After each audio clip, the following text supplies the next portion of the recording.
हमारे इलाके से पार्टी कारकुनान के कई काफिले रवाना होने थे, मगर उन काफिलों के निकलने में देर थी और मुझसे सब्र नहीं हो रहा था। तो मैं पहले ही एयरपोर्ट चला गया। मुझे पूरा यकीन था कि अब बेनजीर वापस आ गई हैं और अब हर फर्द को रोजगार मिलेगा।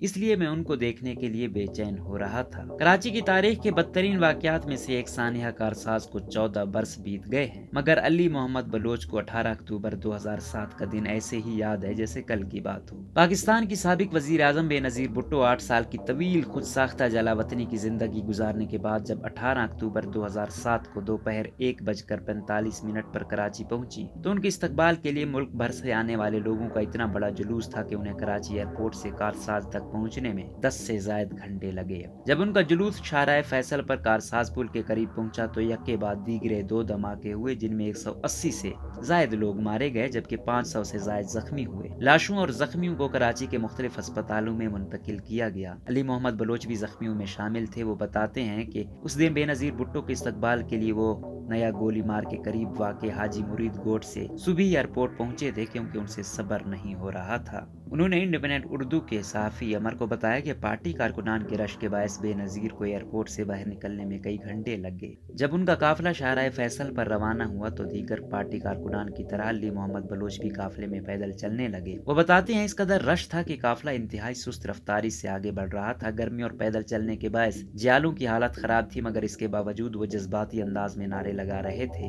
एक ईद का समा था कि हमारी लीडर वतन वापस आई है। हर जियाला इंतहाई खुश था। लोगों ने कहा कि अब बेनजीर वापस आई हैं, अब रोशनियां लौट आएंगी। बेनजीर भुट्टो की रैली रात 12 बजे के करीब शाहराह फैसल पर कारसाज के करीब पहुंची। अली मोहम्मद बलोच बताते हैं जब जुलूस कारसाज पर पहुंचा तो बिजली बंद थी, हर तरफ अंधेरा था। अचानक एक हल्के धमाके की आवाज आई। जुलूस में शामिल कुछ लोगों ने कहा कि गाड़ी का टायर बस्ट हुआ है, तो किसी ने कहा बिजली के खंबे पर लगा, पीएमटी फट गया है। मैं उस वक्त बेनजीर भुट्टो की गाड़ी से तकरीबन 100 फुट पीछे था। थोड़ी देर बाद बहुत बड़ा धमाका हुआ। मेरे नाफ के पास वाले हिस्से और रानों से खून बहने लगा। अंधेरे में चीखों पुकार थी। एक कयामत का मंजर था। इसके बाद एम्बुलेंस आना शुरू हुई। मैंने कई जख्मियों को एम्बुलेंस में सवार कराया। इंसानी आज़ा ऐसे बिखरे हुए मैंने कई इंसानी आज़ा अपनी झोली में उठाकर एम्बुलेंस में रखे। हम सब कारकुन बड़े परेशान थे, मगर रात गए पता चला कि बेनजीर भुट्टो सलामत हैं। बाद में अली मोहम्मद बलोच को भी जना अस्पताल ले जाया गया, जहां उनके जख्मों की मरहम पट्टी की गई। उन्होंने बताया कि कुछ अरसे बाद उन्हें सिंध हुकूमत की जानिब से 1 लाख रुपए मुआवजे के तौर पर दिए गए थे। उसके बाद भी मुआवजे की रकम के कई ऐलानात हुए, मगर मुझे 1 रुपया भी नहीं मिला।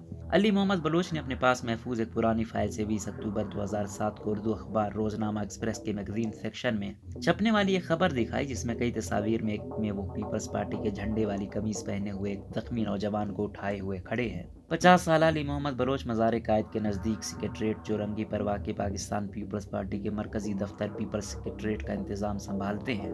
वाजी मुरीद गोट में किराए के मकान में रहते हैं। उनकी 2 बेटियां हैं, जिनमें छोटी बेटी थैलीसीमिया के मर्ज में मुब्तला है और उन्हें हर 2 हफ्ते बाद खून लगाया जाता है। अली मोहम्मद बलोच ने बेनजीर भुट्टो के दस्तखत से उनके नाम लिखे खत की कापी दिखाई, जिसमें साबिक वजीर आजम ने पार्टी के लिए उनकी खिदमत को सराहा। वो बताते हैं कई बार पार्टी रहनुमाओं ने सरकारी नौकरी का आसरा दिया, मगर आज तक कोई नौकरी नहीं मिली। कई रहनुमाओं ने वजीर आला के नाम खतूत लिख कर दिए, मगर फिर भी नौकरी ना मिल सकी। इंतहाई किस्म पुरसी वाली जिंदगी गुजर रही है। उन्होंने कहा कि वो 1986 से पार्टी के साथ हैं और सारी जिंदगी पार्टी की खिदमत करते रहे हैं। मैं किराए के घर में रहता हूँ और किराया देना मुश्किल है। मैं इल्तजा करता हूँ कि अगर मुझे एक घर दिया जाए तो मुश्किल जिंदगी में कुछ आसानी हो जाएगी।